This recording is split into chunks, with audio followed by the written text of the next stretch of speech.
Senhoras e senhores, em prosseguimento ao workshop Dia Nacional da Advocacia Pública, informamos neste momento a composição do terceiro painel deste evento, sobre o tema A Advocacia Pública e os Honorários da Sucumbência, Desafios do Passado e Perspectivas para o Futuro. De imediato anunciamos os integrantes deste painel, que será coordenado pelo Dr. Arodi de Lima Gomes. Os demais palestrantes: Dr. Rogério Filomeno Machado, Procurador Federal; Dr. Albert Caravaca, Procurador Federal; e Dr. Vinícius de Azevedo Fonseca, advogado da União, que serão qualificados pelo coordenador. Faremos neste momento a leitura do currículo sintético do coordenador deste painel.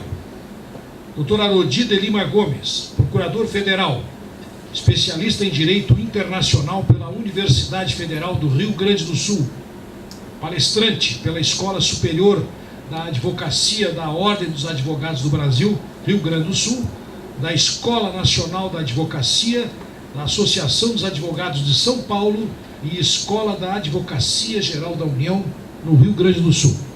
Transmitimos neste momento a palavra ao Dr. Arodi de Lima Gomes para a condução dos trabalhos e encerramento do evento. Alô. Boa tarde a todas e a todos. É um privilégio estar aqui. Eu já estava saudoso desse lugar, porque nesses últimos 2 anos eu estive servindo em Brasília, lá no Palácio do Planalto, e eu tenho uma nítida impressão de que a doutora Márcia deve ter alguma informação privilegiada, porque me convidou para vir aqui justamente num dia em que as autoridades, os agentes públicos que a gente despachava diretamente estão sofrendo aí uma ação da Polícia Federal. E eu recebi vários zaps dizendo: onde é que tu estás? Onde é que tu estás? Eu digo: não, eu estou na escola da AGU, numa palestra. Então já ajuda para me tranquilizar. E eu sei que está sendo transmitido, né?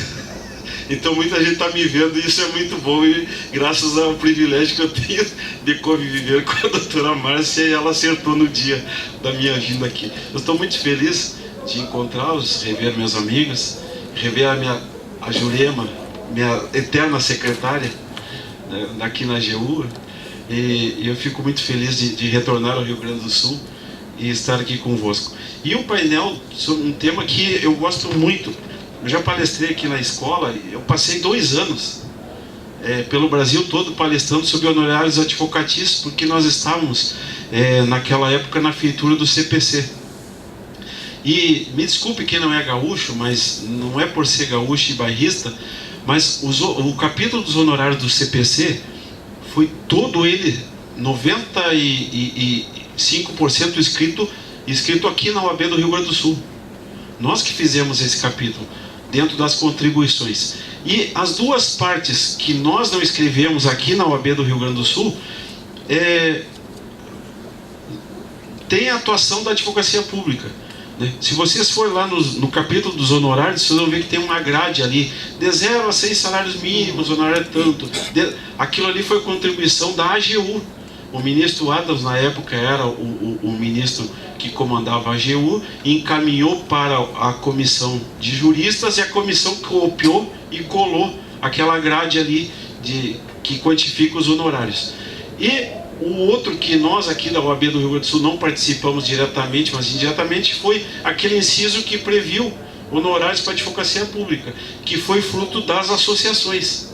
As associações da advocacia pública que inseriram aquele inciso dentro do CPC, e assim que aquele capítulo ficou completo dentro daquele panorama que se encontra hoje, que foi um avanço para todos nós.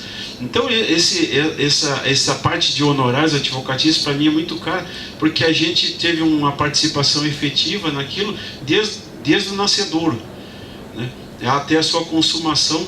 E fico muito feliz porque quando lá naquela a votação da Câmara e depois do Senado, nós estávamos presentes e vimos como o trabalho bem feito de um grupo, né, surtiu resultado, e hoje a gente está vendo materializado.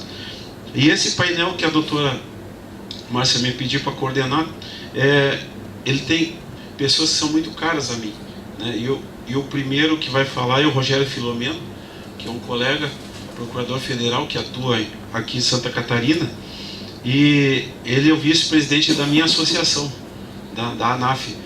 E além disso, ele foi presidente da ANPAF, que foi a minha associação anterior, e a gente tem um longo convívio. Ele é pós-graduado em informática jurídica pela Univale Santa Catarina, é pós-graduado em processo civil pela Universidade Federal de Santa Catarina e presidiu por 2 gestões a Comissão da Advocacia Pública Federal da OAB Santa Catarina. Então, o Rogério foi um dos parceiros que nós tivemos na luta dos honorários, porque eu atuei bastante como representante da ANPAF, que ele presidia, e depois, por último, né, como diretor da ANAF, que ele era o vice-presidente e continua. Então, nossa relação, além do coleguismo, também tem o viés associativo, e é um amigo, é um parceiro, e ele vai nos trazer um pouco do histórico dos honorários advocatícios. Com a palavra, o Dr. Rogério Filomeno Machado, nosso vice-presidente da ANAF. Boa tarde a todos e a todas. Gostaria de cumprimentar a nossa dirigente da Escola da AGU aqui no Rio Grande do Sul, a Márcia, parabenizá-la por esse ambiente confortável que você proporcionou hoje aqui para discussões de temas importantes, temas que são afetos às nossas atividades rotineiras. Cumprimentar o Arodi, o nosso presidente da mesa, os demais colegas que vão compartilhar do tema aqui, que nós vamos discutir sobre honorários advocatícios, histórico e perspectivas de futuro. Eu acho que hoje o tema que mais concorre entre os colegas das carreiras é justamente os honorários advocatícios, fruto inclusive desse debate que vem sendo provocado com a ADIM no Supremo Tribunal Federal e com algumas manifestações como o Tribunal de Contas da União e algumas decisões judiciais que vêm colocando em discussão a pertinência ou não dos honorários advocatícios. Pois bem, esse é um tema que mais cedo ou mais tarde iria ser levado ao judiciário, né? Até para nós, enquanto advogados públicos, é pertinente mesmo que se leve a uma maior instância, porque pacifica essas discussões que a gente vem enfrentando no dia a dia em várias regiões do país, em vários tribunais, né? A gente sabe que existe uma discussão constante da constitucionalidade ou não dos honorários, mas que para nós que estudamos o assunto, que fizemos um trabalho exaustivo no Congresso Nacional, muito antes do Congresso Nacional também nós já vimos trabalhando essas questões no âmbito administrativo, nós sedimentamos um processo justamente para que não ficasse essa discussão e que veio à tona sobre a constitucionalidade. O Arodi colocou muito bem esse trabalho exaustivo feito durante o período pré-discussão do Código de Processo Civil, e eu me lembro bem da origem dessa discussão dos honorários, que já remonta à época do ministro Toffoli, né, que se ventilou essa discussão, mas que existia no âmbito da AGU uma portaria, salvo engano, número 4, e que dizia claramente que não era devido honorário público, não era compatível a percepção de honorários com a advocacia. E esse foi o primeiro obstáculo que nós tínhamos que transpor, no sentido de proporcionar que essa discussão avançasse.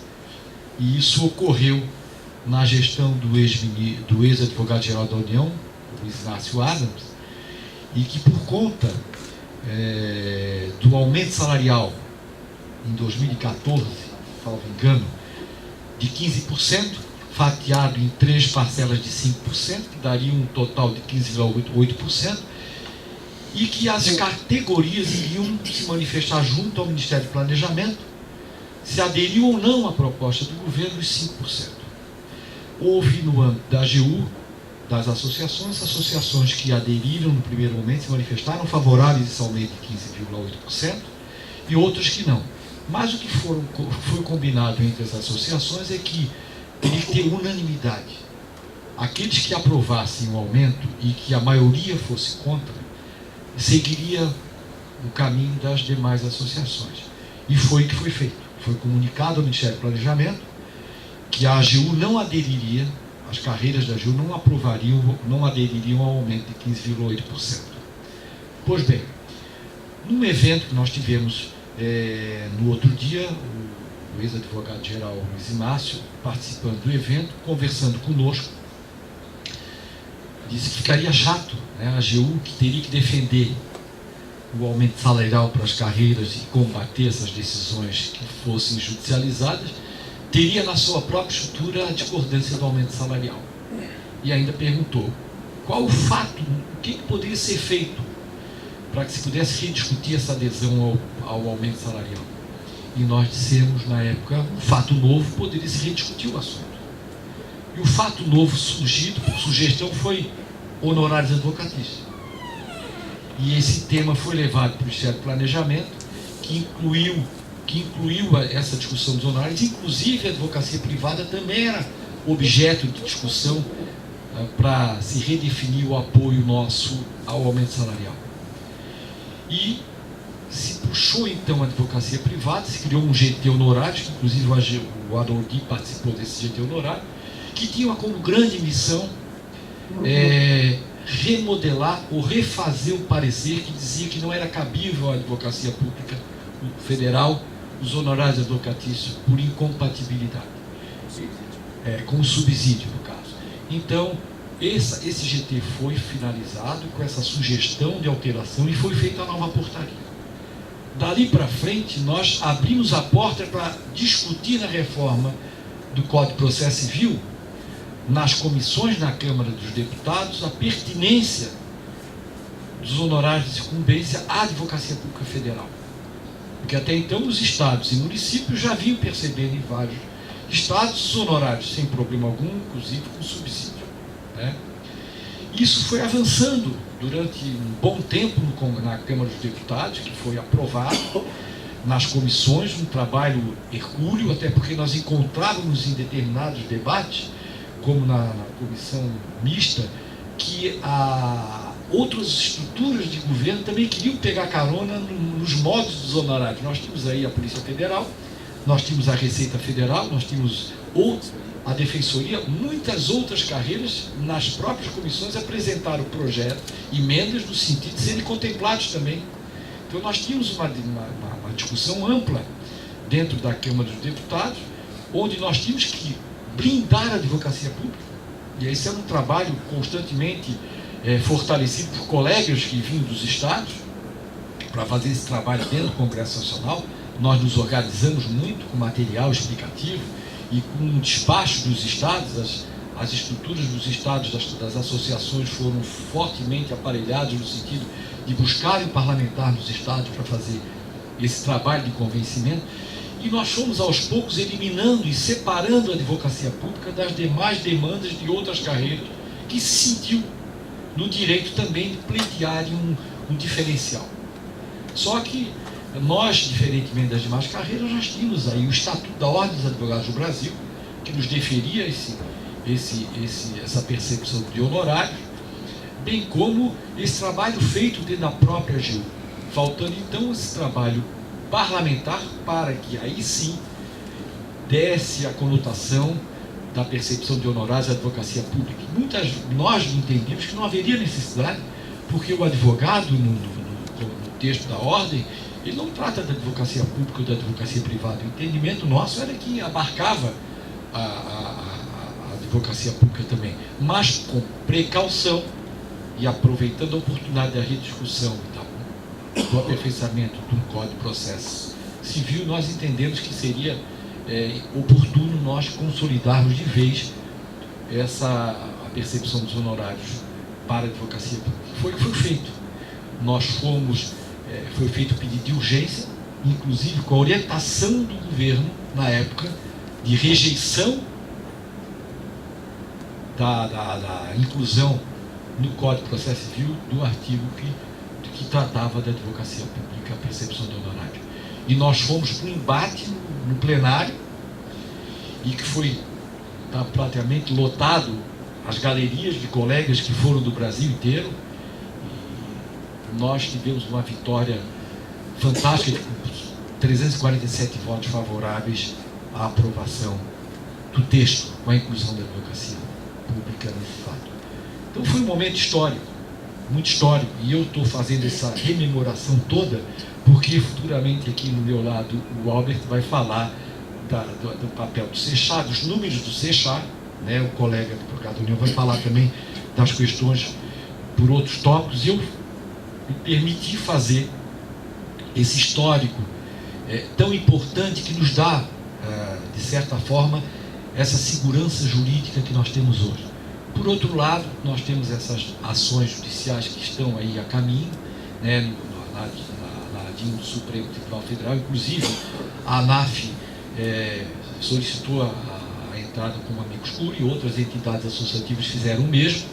Cada entidade buscou aí o seu apoio na contratação de juristas, de pareceristas, enfim, de várias autoridades na matéria para fazer a defesa junto ao Supremo Tribunal Federal. A ANAF contratou o Marcos Vinícius, ex-presidente da OAB Federal, e o parecer do ministro, do Aires Brito, foi o SECHA, foi do Supremo Tribunal Federal. Daqui a pouco eu me lembro que nós contratamos um parecer para consolidar mesmo a defesa do próprio Marcos Vinícius.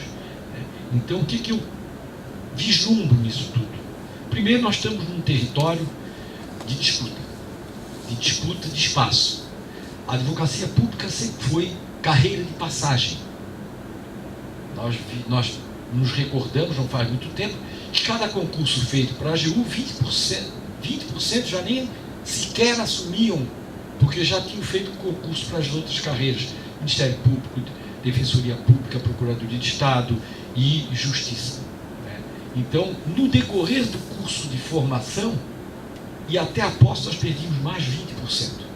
Ou seja, nós perdimos 40% da força de trabalho de colegas que faziam concurso por primeira opção, para, se não passassem as outras carreiras, eles continuariam na própria Advocacia Geral da União. E eram colegas brilhantes e que não estavam ali por vocação, muitas vezes, até por opção salarial, né? E que saíam da carreira justamente na busca de uma melhora salarial. E isso nós ficamos anos e anos percebendo essa fuga da carreira, o que desmotivava, inclusive, a própria estrutura da AGU, que qualificava esses colegas para um exercício da advocacia pública, um exercício maravilhoso, e que nós víamos aí, nós éramos olhados como uma carreira de segunda categoria. Nos olhavam sempre como uma carreira inferior. E por que eu estou dizendo isso? Eu estou dizendo isso porque com a inclusão dos honorários, com a percepção dos honorários, nós começamos a ter uma perspectiva de permanência de colegas na carreira da AGU. Não igualou o salário ao Ministério Público, às outras carreiras, mas pelo menos diminuiu muito a distância. Isso foi um fato positivo dos honorários, que fizeram com que a advocacia pública fosse atrativa. O que não se via nos estados, essa migração de carreiras de procurador de Estado, de defensores públicos para a magistratura, o Ministério Público. Por quê? Porque lá tinha um patamar condicional. Nós, na Advocacia Pública Federal, nós não alcançamos ainda o patamar condicional de ministro salarial do ministro do Supremo Tribunal Federal. Então, isso foi um ponto positivo dos honorários, que muitos colegas que estavam nas outras carreiras retornaram para os quadros da AGU. Por quê? Porque eles viram na implementação dos honorários um atrativo a mais, né? Além de outras questões que envolvem a advocacia pública, como os temas que são abordados, a remoção da carreira se dá de forma muito mais rápida, né? Isso também é um atrativo, porque você, em outras carreiras, você demora muito a chegar perto do seu estado de origem, sua cidade de origem. Então, a advocacia pública facilita isso. O trabalho remoto que vem sendo desenvolvido também sendo implementada, é um atrativo a mais também para as pessoas permanecerem na carreira ou até retornarem para a carreira. Enfim, são esses quadros que nós nos deparamos hoje no âmbito da advocacia pública federal, que nos traz aqui nesse painel para discutir a história dessa chegada dos honorários e as perspectivas de futuro. As perspectivas de futuro, eu sou muito otimista. Eu acredito que o juiz supremo tem claramente essa visão da importância dos honorários advocatícios na advocacia pública. Por quê? Porque nós temos que olhar por um outro viés também, né? Que é um viés que normalmente as pessoas que não conhecem a advocacia pública olham pelo aspecto remuneratório, que é muito pequeno se você for comparar com outras questões que atraem outros advogados para as demais carreiras, né? Nós temos uma divisão aí num número montante, salvo engano, Paulo me corrige, de 12 mil advogados públicos, ou 13 mil, quase 13 mil, que percebem honorários ativos e inativos dentro daquela gradação estabelecida pela própria lei que regulamentou a percepção dos honorários. Então, nós temos um contingente altíssimo para ser essa divisão ocorra. Então, não é esse exagero que normalmente a imprensa pega o número total e divulga como se cada advogado fosse receber uma fortuna, o que não é. Um outro aspecto também que a gente observa, que com a percepção dos honorários, a União aumentou muito a eficiência nas ações e nas suas cobranças. Ela se evitou muito os processos judiciais, no sentido de que a parte, quando for entrar hoje na justiça, ela vai pensar duas vezes. Então tem esse lado didático importante, de que antes a União, todo mundo pleiteava contra a União, porque não tinha risco nenhum, não corria risco de honorário, né? Perdia, gerava-se um custo extra, porque cada processo hoje tem um custo alto, que você coloca as horas trabalhadas, estrutura de máquina pública, toda esse custo do processo, ele envolve várias estruturas da advocacia pública, isso encarece o processo. E muitas vezes processos desnecessários, porque a parte fazia isso sem nenhum risco. Então tem esse aspecto didático que o honorário trouxe a parte perdedora, que ela vai pensar duas vezes em litigar com a União. Portanto, esse aspecto tem que ser lembrado sempre, né? Os resultados obtidos aumentaram muito a arrecadação do orçamento da União. Só evitou-se que saíssem recursos da União e se recuperou recursos da União. Só na Fazenda Nacional, a dívida ativa está em torno de 3 trilhões e alguns bilhões de reais, né? Que ainda hoje se percebe que praticamente quase 2% desses recursos são recuperados. Ainda é muito pouco, mas já se avançou muito nesse aspecto pela modernização das ações que estão se fazendo, dos grupos que estão exercendo esse trabalho, esse papel na Fazenda Nacional. Nós temos na Procuradoria Federal também um grupo que faz esse estudo, o próprio nosso Procurador Regional Federal que está aqui presente, o Vitor colocou as questões aí dos números hoje, desses estudos que estão sendo feitos para melhorar a gestão da atuação dos advogados federais, dos procuradores federais nessas áreas. A PGU também tem feito esse trabalho eficientemente. Então, isso melhorou em muito a gestão do âmbito da Advocacia Geral da União, que começou a ver onde é que são os gargalos. Quais são os gargalos que depreendem muito mais tempo nosso, que é igual, que não precisa você exercer um raciocínio muito depurado, ou seja, já é repetitivo, e as questões que demandam mais estudos, que são questões que podem vislumbrar desenvolvimento de ações contra a União de volumes altos, né? E essa expertise, essa técnica de estudar as questões com antecipação, aliada à área consultiva, que é importante, que você começa a perceber onde possam surgir as demandas contra a União, e nós podemos atuar preventivamente. Então, esse viés todo profissional que já vinha se desenvolvendo dentro da AGU, se aperfeiçoou muito mais com outro viés também que se acrescentou, seria na eficiência no retorno dos recursos para a União, que teve um incremento em determinadas áreas de até 180%. como no âmbito da Fazenda Nacional. Na Procuradoria deve ter tido em torno de 92%, 93% aí de atuação proativa na PGU, um número parecido também de eficiência de recuperação de recursos na administração, para a administração pública. Se você colocar números de 2017, 1 trilhão e 250 bilhões de reais foram recuperados e se deixou que saísse dos cofres públicos. Quando nós temos aí a arrecadação da União em torno de 3, 4 trilhões de reais, nós temos um número significativo para devolver para o orçamento da União recursos esses que voltam para as políticas públicas, que eram recursos que muitas vezes a União não contava com esses recursos, porque eram recursos que estavam em dúvida. Então o papel da advocacia pública hoje, no Estado brasileiro, é um papel relevantíssimo, porque ela passa a ser a formuladora decisiva na segurança jurídica das políticas públicas. Não vamos muito longe. Alguns anos atrás, litigar contra a União era a melhor coisa do mundo. Nós tínhamos na área previdenciária ações ganhas diuturnamente nas grandes questões, e grandes escritórios se especializavam em determinadas matérias, no sentido de que era um retorno garantido para esses escritórios de ganhos contra a União. E nós fomos nos especializando, nós fomos melhorando a atuação da advocacia pública, e hoje a advocacia pública não é fácil ganhar. Doutor Vitor, nosso colega aqui da primeira região, da quarta região também, sabe muito bem que hoje as peças feitas pela advocacia pública são peças que os juízes avaliam com lupa, porque são teses, são peças bem elaboradas, né?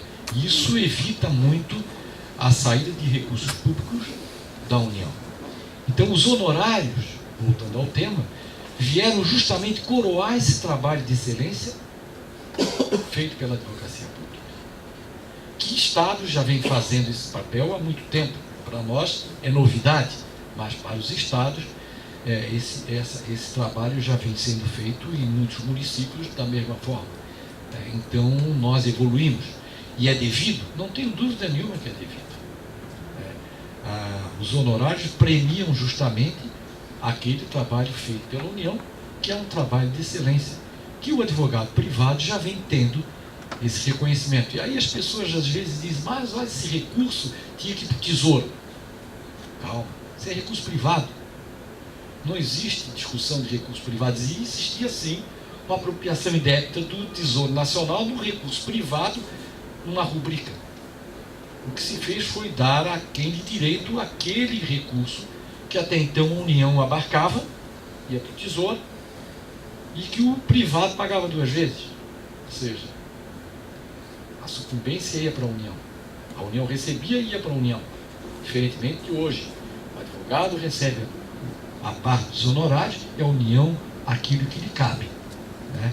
E para isso foi criado todo um conselho, né, no sentido de administrar esses recursos dos honorários advocatícios com eficiência, para fazer a repartição desses recursos e fazer o gerenciamento desses recursos. Então hoje, nós da advocacia pública estamos bem servidos com relação à gestão desses recursos pelo Conselho e também pela atuação dos colegas que hoje estão muito mais atentos àquelas questões que muitas vezes não se observava que eram uma possibilidade de uma ação sendo feita se ter desdobramento e gerando prejuízo para a União, que teria que arcar. Hoje em dia nós temos grupos de discussão no âmbito da AGU para cada área de segmentos, na área ambiental, na área previdenciária, na área de transporte, na área de agentes reguladores, enfim, tem inúmeros grupos de discussão para avaliação e aperfeiçoamento das teses. Porque, como foi dito aqui no painel anterior, a tecnologia está vindo para nos auxiliar e melhorar a nossa eficiência. E as questões, como na área médica estão se especializando, na advocacia também novas teses estão se especializando, novos colegas estão se especializando em segmentos que têm que se especializar. Por quê? Porque as demandas contra a União, elas estão avançando conforme a modernidade está chegando. Então nós temos que estar preparados para justamente fazer frente às novas demandas. E essas novas demandas precisa ter pessoas qualificadas. A escola da AGU tem feito um trabalho muito bem feito nesse sentido. Temas como estão sendo discutidos agora, que vieram aqui nos painéis anteriores, são importantíssimos para que os colegas aqui no auditório, também no Brasil inteiro, possam observar qual é essa missão nova da Advocacia Geral da União. E foi dito aqui, muito pertinente, nós temos que elevar o nosso status de discussão no âmbito da AGU. Nós temos que avançar nossa qualificação de debates internos. Nós não somos mais, que eu costumava dizer, grêmios estudantis onde a gente discutia coisas que ficava como um cachorro correndo atrás do próprio rabo. Nós hoje estamos num patamar de função essencial à justiça, como sempre estivemos, consolidando ainda mais esse papel de função essencial à justiça, mas nós temos que melhorar também a qualidade das nossas discussões. Se nós temos hoje, do outro lado, estruturas que nos olham com certo ciúme, nós não podemos dar motivo para desqualificar o debate. Nós não podemos ver fantasmas nas coisas que a gente não precisa ver fantasmas. Vamos concentrar a nossa força, a nossa atuação naquilo que é importante. A união, o fortalecimento da AGU, repensar a AGU para os próximos 30 anos. A AGU foi criada de uma forma, na época da Constituição de 88, de 2003, aliás, de 90 e 93, ela foi consolidada como se fosse uma gambiarra, como se costuma dizer, feito aqueles puxadinhos. Nós tínhamos muita gente do Banco do Brasil naquela época, colega como Quintão, o ex-advogado-geral Quintão, ele fez todo esse trabalho de prospecção, de estruturação da AGU. Colegas vinham, pegavam móveis, salas emprestadas das universidades federais, espaços em vários locais. E se nós olharmos de lá para cá, a AGU evoluiu muito nessa parte de estrutura, parte de equipamentos, de software, enfim. Nós tínhamos salas que as mesas eram emprestadas, os equipamentos eram emprestados. E de lá para cá a AGU veio evoluindo. Veio, pois o ministro Gilmar Mendes, que deu uma conotação um pouco mais de estruturação, precisava, inclusive com a criação da Procuradoria-Geral Federal, com a uniformização das estruturas todas que eram das autarquias e fundações, que estavam soltas, com teses separadas, e umas ganhavam, outras perdiam. Então se reorganizou essa estrutura no nome da PGF, e que com o tempo também foram se criando outras estruturas. Por isso o termo vinculado, que se usa muito a Procuradoria-Geral Federal, porque não tinha-se como trabalhar a Lei Complementar 73. Por quê? Porque era lá atrás. Então se foi aperfeiçoando. Mas hoje nós temos que pensar a AGU que nós queremos para os próximos 30 anos. A AGU para nós já passou, para mim já passou. Apesar de eu estar na carreira, mas já passou. No sentido de que as mudanças têm que ser para frente. Como hoje você tem o Ministério Público Federal consolidado, você tem as defensorias públicas consolidadas, as procuradorias de Estado consolidadas, nós temos que ter uma AGU consolidada. E eu faço um comparativo. E eu costumo dizer isso quando eu posso. Quando você fala em Procuradoria da República, quem é que você vê? O Procurador da República. Quando você fala em Defensoria Pública da União, quem é que você vê? O Defensor Público. Quando você fala em Procuradoria de Estado, você vê o Procurador de Estado. E quando você fala AGU, quem é que você vê? Você vê Procuradoria da Fazenda Nacional, você vê Advogado da União, você vê Procurador do Banco Central e você vê Procurador Federal. Então você não tem identidade funcional na AGU. Você tem a AGU, mas você não vê a sua estrutura, a sua alma. E uma estrutura de poder, uma estrutura como nós temos na AGU, ela tem que ter alma, como qualquer grande empresa no país tem, como qualquer grande conglomerado tem. Tem que respirar aquilo ali, tem que ter a sua alma, a sua essência. E é isso que nós temos que construir para a AGU. Deixar algumas questões à parte, algumas divisões à parte, e nós temos que nos fortalecer numa linha onde todos ganham. E o jogo do ganha-ganha tem que ser para todos. Esse é o recado que eu gostaria de deixar para os colegas do Brasil inteiro, os colegas aqui de assento, e dizer que é um prazer, Márcia, estar aqui discutindo e trazendo um pouco dessa minha experiência, dessa minha vivência lá de trás, que muita gente não conhece essa história da origem da discussão dos honorários e o trabalho que a ANAF fez durante esses anos todos e vem fazendo para consolidar, junto com as outras associações, esse projeto que nos custou muito caro e nos custa caro, que ainda traz uma certa intranquilidade, e espero que o Supremo tenha, e como tem maturidade, que possa reafirmar esse nosso papel constitucional dos honorários e que a gente possa seguir crescendo, sem que as pessoas nos olhem para baixo, mas que nos olhem no mesmo olhar, no mesmo patamar. Muito obrigado a todos. Alô. Agradeço ao colega Rogério Filomeno Machado pela sua exposição e passo de imediato a palavra ao Dr. Vinícius de Azevedo Fonseca, que é advogado da União lotado aqui na Procuradoria Regional da União da 4ª Região, membro do Conselho Superior da AGU no período 2018-2020, coordenador regional de atuação proativa da 4ª Região, substituto, e mestrando em Direito pela Universidade de Caxias do Sul. Então, com o Dr. Vinícius, a palavra. Boa tarde a todos. Primeiramente, agradecer a doutora Márcia pelo convite para poder vir falar sobre um assunto tão caro à advocacia pública e às nossas carreiras, especificamente aqui dentro da AGU. Cumprimentar aos debatedores aqui que compõem esse painel, cumprimentar a todos os presentes, a todos que nos assistem. Foi bastante oportuna essa introdução do Dr. Filomeno fazer todo esse resgate histórico, porque eu pretendi, quando o tema ele traz, né, desafios do passado e perspectivas do futuro, então é possível se falar de muita coisa, né? Eu pensei em trazer um tópico específico aqui para falar sobre a ADI, que foi ajuizada, entre outros aspectos, contra a nossa Lei 13.327, mas eu gostaria de início, tendo em conta o adiantado horário, eu vou tentar nem cumprir, nem ocupar todo o tempo, porque eu sei que estamos todos já um pouco cansados, vou tentar ser objetivo. Então, retomando, quanto aos desafios do passado, eu ia fazer um pouco de resgate histórico, muito brevemente, o Dr. Filomeno já fez aí de maneira bastante, esgotou o tema praticamente, mas o que permeia tudo isso que o Dr. Filomeno colocou aqui é algo que eu ia destacar e que é algo que está gravado nos honorários advocatícios, especialmente aqui para nós da AGU, é que nós conseguimos, e eu acredito que nós só conseguimos os honorários advocatícios porque nós estávamos juntos, né? Porque nós conseguimos colocar algumas diferenças de lado e centrarmos no que nos unia e não no que nos desagregava, né? E mesmo quando chegavam assuntos como carreira única, esse tipo de assunto a gente procurava colocar de lado.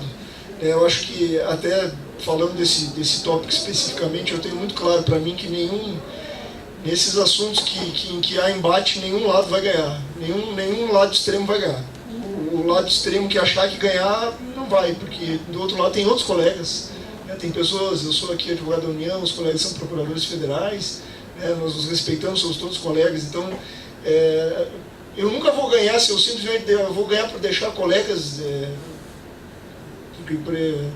descontentes com o seu trabalho, descontentes não é para isso que vocês estão aqui, prestam um serviço público, nós, os procuradores federais ganharam. Não existe isso, né? Nós temos que acabar com isso. Não foi assim que nós construímos os honorários advocatícios. Então, acho que os honorários eles são um exemplo. Desde a aprovação do CPC, eu sou hoje delegado da ANAUNE aqui no Rio Grande do Sul.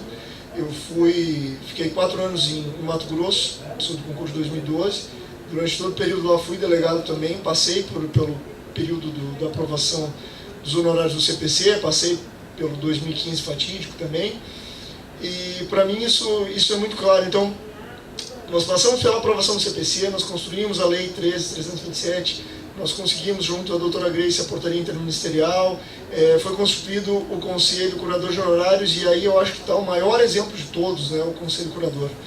Desde da sua fundação, da sua primeira Constituição, agora a nova Constituição, é um espaço que nós temos que tomar como exemplo, onde os colegas se respeitam, onde tem uma convivência harmoniosa e onde eles centram no que é importante, né, no que realmente vai trazer um efeito importante para a instituição e para as carreiras.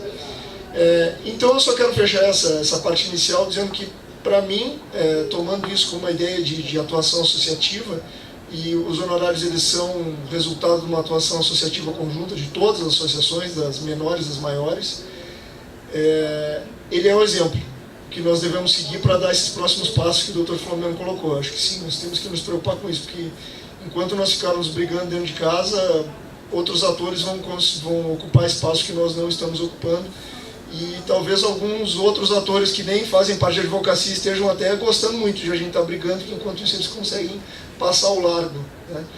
Mas enfim, feita essa introdução quase desabafo, vamos ao tópico da ação direta de inconstitucionalidade. Eu vou passar muito rapidamente, porque os colegas têm todo o conhecimento técnico, possivelmente até maior que o meu, mas eu vou trazer até, de repente, para colegas que estejam assistindo, ou não sei se vai ficar gravado, tem muita gente que acaba não acompanhando muito no detalhe. Bom, a ação que a PGR moveu contra, ela teve como objeto a Lei 13.327 e o parágrafo 19 do artigo 85 do CPC. A premissa toda da PGR é tomar os honorários advocatícios como uma verba remuneratória, né? Se tirar essa premissa, a ação deles cai por completo.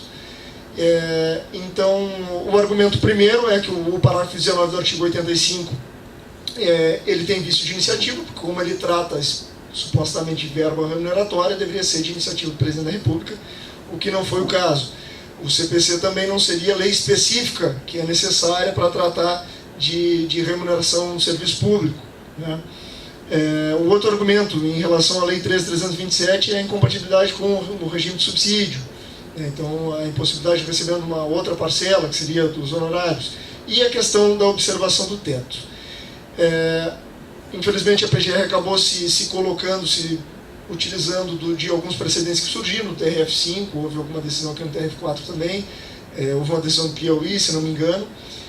Mas me parece, e aí eu acho que o Dr. Flamengo vai bem também, que eu concordo, o lugar certo para se discutir isso é o STF, né? É um tribunal com maior isenção, onde a pressão é feita, digamos, eles têm mais estofo para suportar a pressão, inclusive pressões corporativas, internas, né?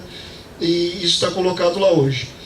Outra coisa que se colocou foi a ofensa ao regime jurídico único, né, dado que esse caráter privado dos honorários advocatícios. É engraçado porque agora para o regime jurídico único então ele é privado, mas aí para a remuneração daí ele é público, então há sempre uma contradição nos argumentos. E um conflito de interesses que a PGR sustenta, que é possível de se tomar quando o advogado, o procurador atua na causa, e aí eles até utilizaram na petição inicial o exemplo de um colega que, enfim, se tomar ao pé da letra o entendimento dos honorários como verba alimentar, ele não fez errado, mas nós temos que usar um pouco de razoabilidade. O colega acabou pedindo que o produto de uma expropriação fosse utilizado primeiro para pagar os honorários e depois a verba da União. Não me recordo se era a União, era uma autarquia, enfim. E eles se apegaram em um exemplo pontual, né, pensaram e trouxeram isso. Claro, é um exemplo muito ruim, mas nós podemos olhar para qualquer instituição, não precisa nem ser público, pode ser privado. Se nós formos pontuar, nós sempre vamos achar maus exemplos, mas nós temos que nos apegar na regra, não na exceção. Mas de toda forma isso é sempre um alerta aos colegas, isso eu vou até colocar mais ao final, de que nós temos toda uma discussão jurídica quanto aos honorários advocatícios, mas nós temos que ter, cada um de nós, membros da advocacia pública, especificamente da AGU, a noção de que a manutenção dos honorários depende também do nosso comportamento, né? Porque há toda uma questão política em torno disso, então nós temos que agir com estratégia em todos os campos.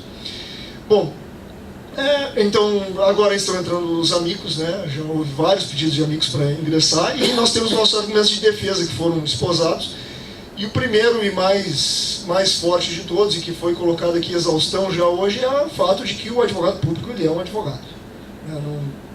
Não se discute isso. O próprio Estatuto da OAB traz, no artigo 3º, parágrafo 1º, especificamente em relação aos órgãos da Advocacia Geral da União, ele cita, e esse mesmo diploma legislativo traz, então, que os honorários pertencem ao advogado. E nós somos advogados, quanto a isso não há dúvida alguma. E o próprio Estatuto da OAB diz que nós, como advogados públicos, nos compete observar o Estatuto da Ordem e o regime próprio. Ou seja, nós temos uma justa posição de regimes que é exatamente decorrente de que a nossa profissão é de advogado. E nós fizemos o concurso público, nos tornamos advogados públicos, mas não deixamos de ser advogados por isso. E é aí que nós carregamos essa herança, que nós devemos observar, que traz ônus, não traz só bônus, né? Não houve nenhuma ação aí de qualquer outra corporação exigindo que nós parássemos de pagar a anuidade da OAB, por exemplo, né?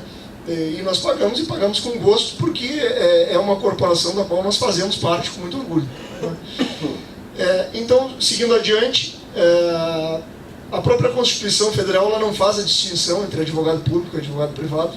Ela trata, sim, lá nas funções essenciais de justiça, mas, por exemplo, quando ela trata de quinto de tribunais, né, da ocupação de quinto de tribunais, ela não faz distinção, não, pelo simples fato de que não existe distinção.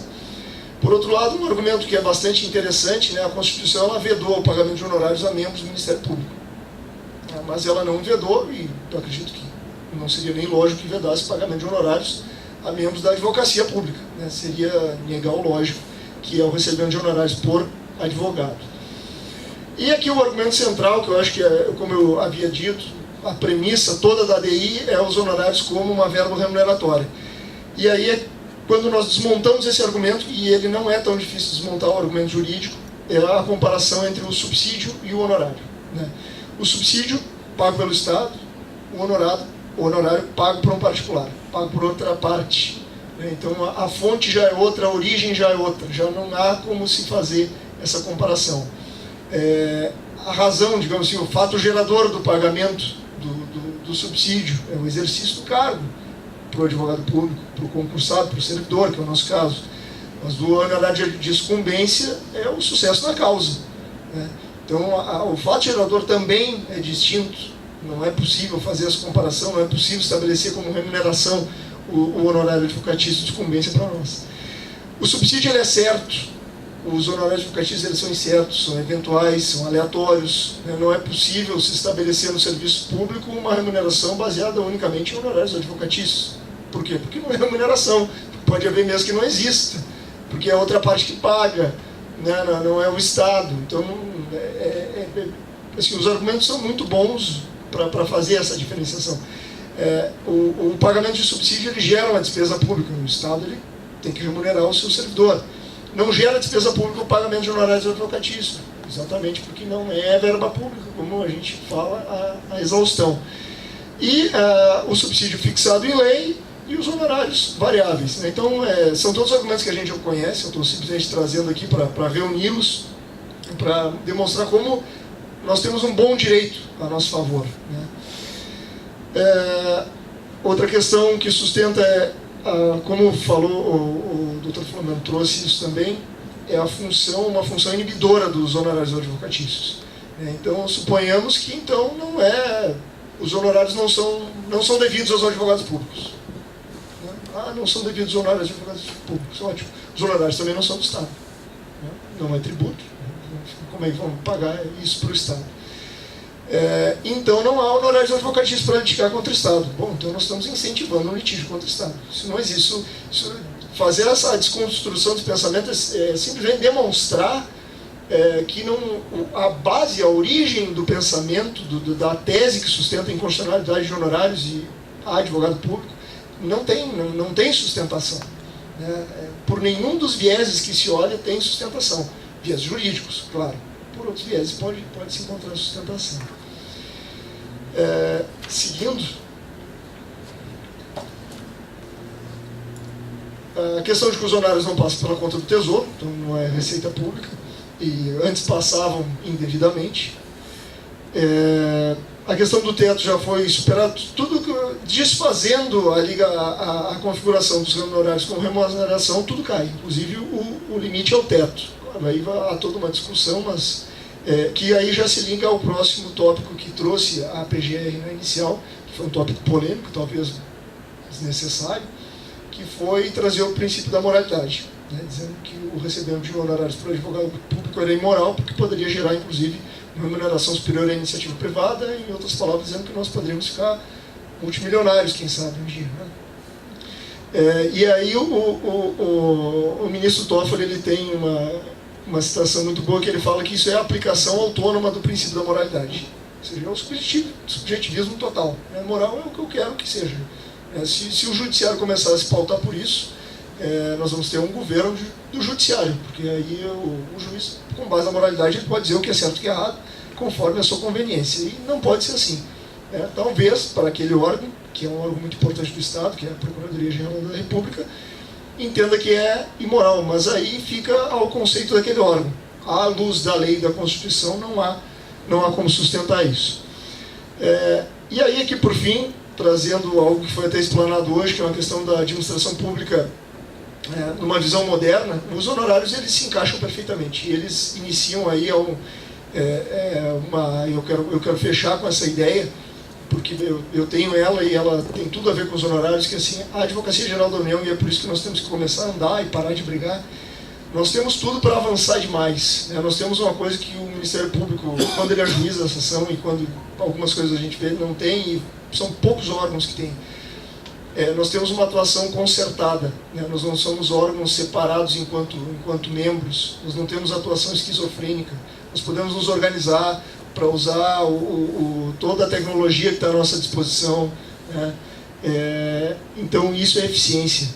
Então os honorários advocatícios trazem eficiência à medida em que eles aumentam a receita do Estado, isso está mais do que comprovado, o PGFN batendo recorde atrás de recorde, e ele traz economicidade, porque ele não traz despesa. O Estado não desembolsa nada para que haja esse maior sucesso. E essa é uma visão moderna. A gente teve um exemplo que eu vou trazer porque ele é notório. Poderia ter acontecido em qualquer órgão, infelizmente acabou acontecendo no órgão que ajuizou essa ADI, que foi justamente uma atuação em que determinados procuradores tiveram um tipo de entendimento, e tomaram um tipo de posição, e a chefe do órgão teve que tomar uma posição contrária e ajuizar uma DPF contra ato de membro do órgão. Isso nos causa muita estranheza, e isso é justamente o que não existe dentro da AGU. Alguns colegas às vezes não entendem muito, dizendo, não, essa atuação que nós temos que seguir pareceres, isso é a receita do nosso sucesso. Se nós sempre traçarmos um caminho republicano de advocacia de Estado.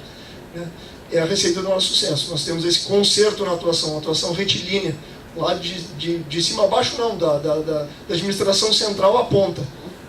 Se nós conseguirmos ter essa atuação concentrada e usar todos os recursos tecnológicos que estão à nossa disposição, nós com certeza vamos fazer o Estado brasileiro ter resultados muito melhores, vamos conseguir defender o interesse público, por mais que seja difícil de trazer esse conceito, como foi falado aqui hoje. E a Advocacia Geral da União, sem dúvidas, tem aí adiante um futuro bastante promissor. E aí eu retomo o início. Um futuro bastante promissor desde que nós, que somos a Advocacia Geral da União, cada um de nós que compõe essa instituição, tenhamos a noção de que depende de nós construir esse entendimento. Então, vamos sentar, conversar, nós somos todos adultos, nós somos todos advogados, além de adultos, acho que nós temos essa capacidade, e vamos tomar esse trabalho todo que foi feito para honorários advocatícios como exemplo para nos guiarmos. E vamos acompanhar o trabalho do Conselho Curador, está sendo exemplar, das associações também, no caso da ADI, porque o direito está ao nosso lado, o direito é bom, mas cada um de nós, enquanto advogados públicos que percebem honorários, nós temos que ter o entendimento de que também o nosso comportamento diz muito, porque o julgamento, às vezes, ele tem o seu viés político também. Então nós temos que ter o comportamento compatível com o que nós pretendemos, e nós temos que entender que se nós queremos essa igualdade que foi colocada com as demais funções da justiça, nós temos que ter também um comportamento compatível e atuação compatível. Eu agradeço então, acabei usando o tempo sim, e agradeço a Márcia, agradeço o espaço, agradeço a todos os ouvintes. Muito obrigado. Nós agradecemos ao Dr. Vinícius pela exposição, e agora, enquanto ele falava, eu fiquei rememorando, quando nós estávamos no GT Honorários, a gente começou do zero, e de lá nós viemos construindo, primeiro, mudança do parecer, depois unificação de rubrica, etc, etc, até que chegamos no momento da criação do fundo. E eu quero confessar, senhoras e senhores aqui, que estamos em casa, e que eu pensei assim, eu nunca vou pedir para participar do gerenciamento deste fundo. Porque eu mal consigo gerenciar o meu próprio dinheiro, imagina de toda a Advocacia Geral da União. E eu fiquei quieto. Quando, vamos lançar candidato, e eu silenciei. E veio a constituição do conselho, e caiu a presidência sobre o Lademir, que é um colega aqui da 4ª Região do Banco Central. E eu pensei assim, eu encontrei com ele e disse, pobre do Lademir e dos colegas que vão assumir a primeira administração do conselho. Porque imagina, fazer todo aquele trabalho que eles fizeram de forma exemplar e num tempo recorde, aquilo ali foi quase que um milagre. Porque levando-se em conta que nós somos advogados, né? Nem todos nós temos o conhecimento do Dr. Eugênio, que é doutor em economia para uma universidade americana, etc, etc.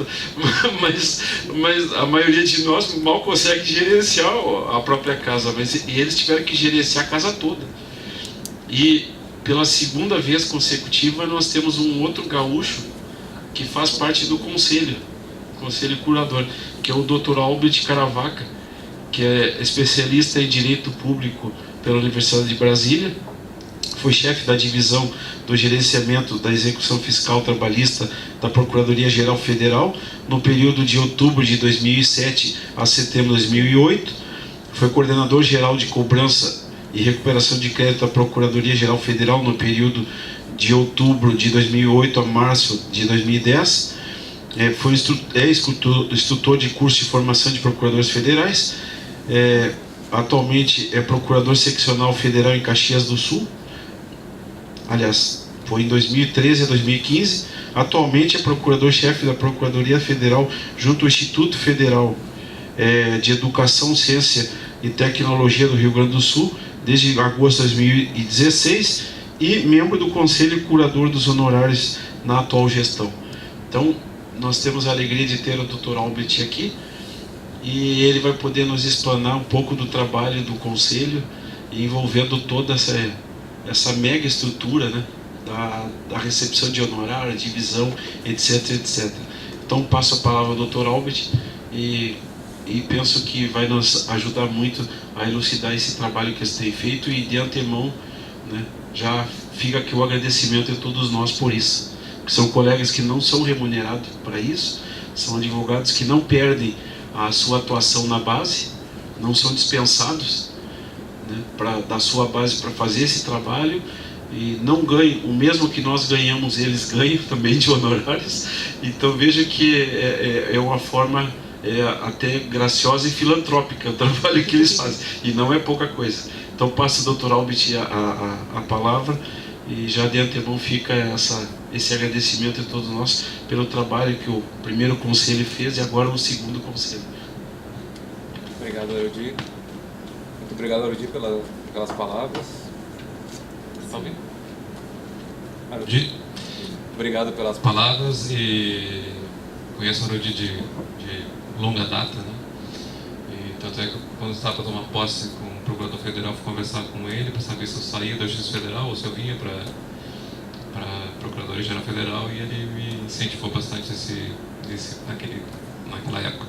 Agradecer a doutora Márcia pelo convite de estar aqui, também saudar aqui o seu esposo, né? Tá ali, o Marasquim, também já fez alguns eventos com a gente lá na Procuradoria Federal junto ao Instituto Federal do Rio Grande do Sul, dando palestras sobre processo administrativo e disciplinar, entre outras coisas, e sempre auxilia bastante o nosso corpo técnico lá. Saudar os nossos colegas aqui de sofá, né? Não é ele mesmo, mas de ambiente mais aprazível, posso dizer, desse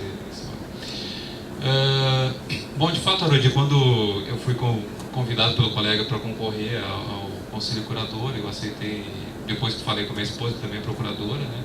E perguntei para ela o que ela achava. Eu sempre está engajado com coisas da Procuradoria Geral, então algo que seja para a AGU toda vai junto, né? Mas eu confesso a vocês que eu achava que não ia ganhar.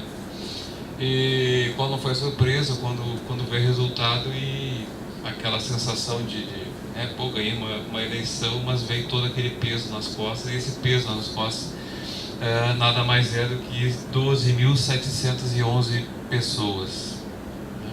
Isso corresponde a 9.937 cotas mensais. Claro que tem aquela percentual de saída, de aposentadoria, e o percentual de entrada. Mas estou fazendo um cálculo redondo, são o que se arrecada por mês em PGFN, PGF, PGU, e também o que vem do Banco Central, do Procuradoria Geral do Banco Central do Brasil.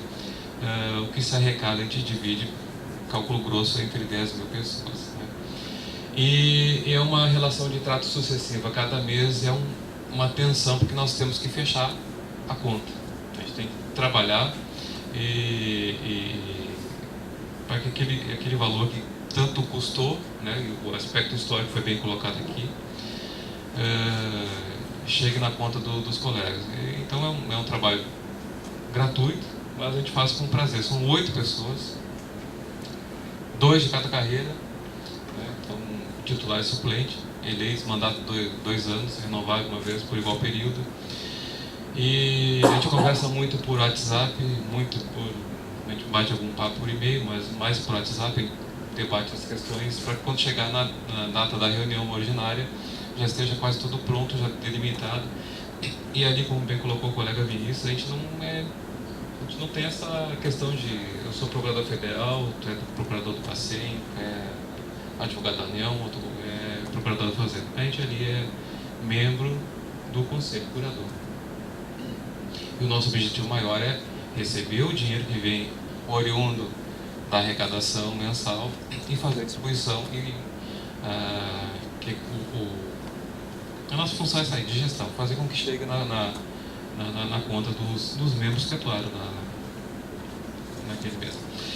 Bom, mas assim, o que eu trouxe aqui para debater, trazer como pensamento para vocês, vai muito no que o colega Vinícius colocou ali antes. A gente fez um treinamento com a assessoria de imprensa. A gente foi obrigado a contratar a assessoria de imprensa porque nós não temos essa expertise. Né?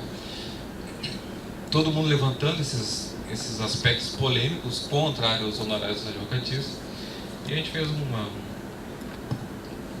bate-papo lá com a nossa assessoria.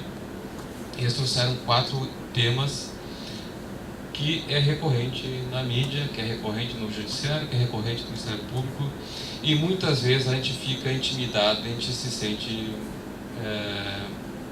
enjaulado e não consegue responder aquilo ali. E o que a assessoria de imprensa nos disse, vocês não podem ter vergonha de falar que vocês recebem honorários. E são 4 perguntas básicas que eu trago aqui para a gente debater. Primeiro, é constitucional receber honorários advocatícios? Que é o que está lá na GIN. Segundo, é justo aposentado receber honorários advocatícios?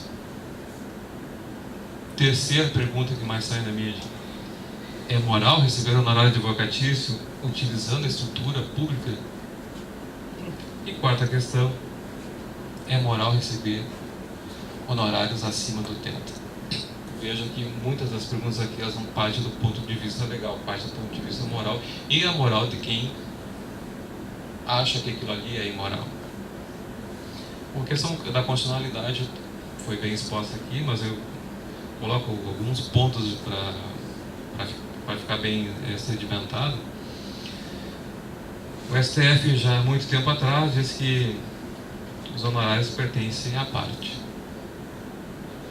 O STJ disse que é direito autônomo do advogado. E o Tribunal de Justiça de São Paulo, por exemplo, diz que os honorários não são receita pública. E com isso tudo a gente constrói a tese defensável de que é constitucional a percepção dos honorários. O outro é o Estatuto da Ordem, quando fala que são devidos honorários, ele não diz que são devidos honorários ao advogado privado, diz que são devidos honorários aos advogados. Não diz aquela vírgula, aquela qualificadora. A partir de então, nós não temos por que ter medo de dizer que é constitucional. E nós temos várias decisões consolidadas no STF, voltou agora o debate. E a peça inicial da DIN 6053, ela traz um tema ali até nos causa estranheza quando diz que o TCU já decidiu a respeito. Na verdade, o TCU não decidiu nada. É uma manifestação da área técnica, dizendo que não concorda com a percepção dos honorários. E a área técnica do TCU entendeu que é inconstitucional. Nosso ponto de vista, quem cabe falar na administração pública se é constitucional ou não, está aqui na casa, na Advocacia Geral da União.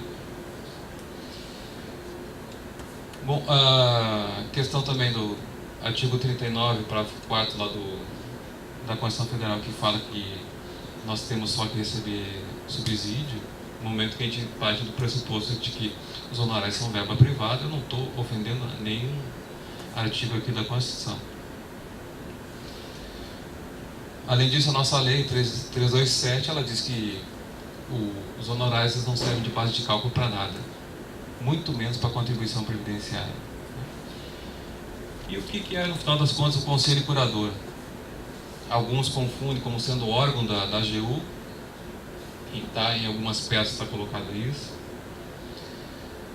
mas ele é um órgão privado, é uma entidade privada, um caráter sui generis, foi criado por lei, né? Mas ele colabora com o Estado, colabora com a AGU, colabora com a União, mas ele é um ente privado, e por ser ente privado não se subordina à lei de licitações, entre outras. Claro que na nossa resolução número 9 ela fala que na despesa utilizada com os membros do Conselho, a gente sempre tem, ou as contratações, a gente sempre vai guardar o princípio da economicidade e da eficiência. E então, o segundo questionamento ali que se faz, se é devido, ou se é justo, no final das contas, ou se é moral, aposentado receber honorários advocatícios, muito embora o texto inicial não tenha levado esse aspecto para o Congresso, mas na verdade o que eu sempre digo, eu posso ter feito a minha melhor contestação da vida no meu último dia de trabalho, e uma ação pode tramitar, como os colegas sabem, de 5, 10, 20 anos. Aí seria justo o colega não receber honorários num processo que ele atua? Ultrapassado então, essa questão, do ponto de vista pessoal, eu acho justo receber, tanto é que eu também pretendo me aposentar um dia, até cada vez ficando um pouco mais complicado, mas eu pretendo chegar lá, né? Mas assim, tem aquele percentual de saída, né? A partir de tanto tempo vai reduzindo o percentual, mas chega, então no final das contas entendo que a solução foi a mais adequada. Quanto a ser moral receber honorários utilizando a máquina pública, eu tenho a dizer, e os colegas já devem saber, que o Conselho Curador investiu em melhorias, modernização dos sistemas da Procuradoria-Geral da Fazenda Nacional. Estão sendo gastos 6.850.000 em melhorias do sistema da Fazenda, da Procuradoria-Geral da Fazenda Nacional.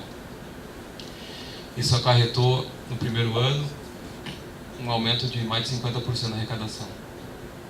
O ano passado também foi uma arrecadação grande, expressiva, apesar de todo o perdão que foi dado no parcelamento.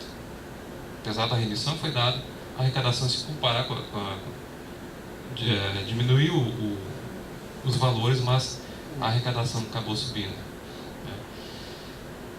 Os colegas então da Fazenda estão de parabéns, mas é uma atuação conjunta do CCHA, alguns chamam de CCHA, outros chamam de CCHA, eu prefiro o CCHA, mas é uma atuação conjunta que está dando sucesso. E esse sucesso, que reverte, no final das contas, em honorários, reverteu muito mais para a União. Então, quando pergunta se é moral, eu digo que sim, é moral, porque, segundo consta, para cada real que vira honorários, entra ou deixa de sair para a União 780.000 reais. Que é exemplo mais eficiente do que isso aí? Não tem. Não sei se alguém tem como me apontar, mas eu não tenho como mensurar algo parecido na estrutura pública. Ou não sei se na estrutura privada também tem algum retorno tão semelhante quanto. E a moral receber acima do teto, bom, se a gente parte do princípio que é uma verba privada e não se incorpora ou não serve de base de cálculo para nada, seria moral também. Bom, a gente trabalha, e como é que é feito o custeio, né, do CCH? Todo mês da arrecadação bruta que vem para nós, 5% é destinado para um fundo, ou a gente chama de conta de gestão, né? E esse 5% ele é feito uma retenção para fazer esse custeio. Esse custeio, nessa conta, a gente abarca então dinheiro na melhoria de sistemas, pagamento de diárias, pagamento de deslocamento dos conselheiros para as reuniões. O CCH não tem uma sede fixa, nós temos um coworking lá, então cada vez que a gente usa o escritório lá, é pago. Então a gente não tem uma despesa maior, a gente não tem funcionários. Todos os e-mails encaminhados para o Conselho Curador são respondidos pelos conselheiros, então a gente faz isso em qualquer momento, estava aqui respondendo um pouquinho também. Desse dinheiro, nós contratamos os advogados para defender o Conselho Curador nas inúmeras demandas em que somos colocados à prova no Brasil afora. Contratamos pareceristas, contratamos advogados para defender na DI. Estamos aguardando a decisão do STF para ver se seremos aceitos como amicus curiae. E esse trabalho então do CCH, por mais que seja trabalhoso, seja dificultoso, ele é prazeroso, né? Porque com certeza é a função mais gratificante que eu já fiz na minha vida na Advocacia Geral da União. Poder ajudar de alguma forma, e não foi à toa que fiquei por último aqui, até porque o CCH é o último, né? Depois de todo esse histórico, né? Criado o CCH em 2016, a primeira gestão, posso dizer para vocês que tinha tudo para dar errado, mas não deu. Hoje, estando lá na segunda gestão, posso dizer para vocês que o que o pessoal da primeira gestão fez foi milagroso, e nós temos que dar sequência nesse ponto. Então, trabalhar todo mês e conseguir cumprir a missão principal do CCH, que é receber o dinheiro e fazer o pagamento dos honorários, é o que me satisfaz hoje, todos os meses, além, claro, da minha atuação como procurador, mas o que mais me satisfaz é ter essa atuação aí do CCH. Tá? Dito isso, então, assim, alguns podem estar perguntando, mas de onde está essa permissão do CCH de fazer aporte financeiro e melhoria de sistemas que, no final das contas, acabam melhorando a arrecadação da União? Na própria resolução número 3 do CCH tem essa previsão, né, de incentivar e custear melhorias de sistemas informatizados. Posteriormente vai ser alargado para a Procuradoria-Geral Federal. E hoje também nós temos uma visão, nós, todos os colegas, de que algumas coisas a gente não pode deixar passar batido. E outro dia um colega comentou que um juiz me interpelou na audiência falando que agora vocês estão olhando com lupas. Não é que estamos olhando com lupas, é que existe um incentivo à eficiência. Quanto mais cedo for arrecadado, maior será o valor distribuído. Tem aquele percentual que a portaria interministerial número 8 estabelece. Então, quanto mais longínquo for a arrecadação, menor será o nosso retorno. Então, nós trabalhamos hoje tendo em mente o princípio da eficiência. Então, respondendo, para finalizar aqui, quando me perguntam se é moral, eu respondo com o 5º princípio do artigo 37. E você não acha que é eficiente? A gente nunca pode esquecer desse último. Se está sendo eficiente para nós, está sendo muito mais eficiente para a União. Com isso eu termino a minha fala aqui, agradecendo mais uma vez a doutora Márcia pelo convite e dizer que sempre que for necessário, eu, como um membro aqui do Rio Grande do Sul do Conselho Curador, estou sempre à disposição da escola para falar. Muito obrigado.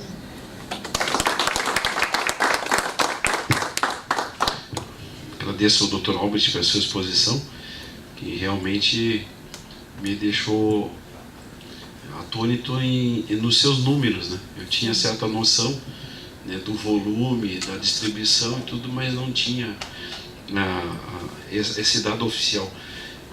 Eu tenho certeza que cada um de nós aqui, e os que estão nos ouvindo, puderam notar que nesse pequeno painel, nesse espaço de tempo que nos deram, a gente pôde fazer um apanhado histórico de uma grande conquista da advocacia pública, né? Trazendo lá o histórico, trazendo a atualidade principalmente o debate jurídico, e agora o Albert encerrando com os números. Isso vai da grande expertise que a doutora Márcia tem na administração da escola, em proporcionar esse momento de debate das nossas questões internas e principalmente nos dando ciência de como estamos e até nos oportunizando projetar aquilo que queremos ser. No painel anterior, só tomando por exemplo, e aqui eu tenho o Dr. Sanhudo como testemunha, quando eu estava cedido para a Advocacia Geral da União, em 98, o ministro Gilmar colocou lá numa medida provisória a possibilidade do aumento de prazo na execução fiscal. E lembro que nós tínhamos, Sanhudo, aquela reunião das segundas-feiras de manhã, né? E os colegas nos reuníamos lá e diziam, olha, agora temos esses 30 dias em vez de um prazo bem exíguo, que era 10 dias na época. E um colega disse assim, eu não vou seguir esse prazo aí. Então, mas por quê? Você não lembra da reunião? Não, porque a medida provisória eu entendo que é incompatível com a mudança no CPC. E nós estávamos com o setor de cálculo já, numa expressão gaúcha, né, esgoelado, por aquela demanda enorme dos 3,17% e dos 82%, aliás, 28%.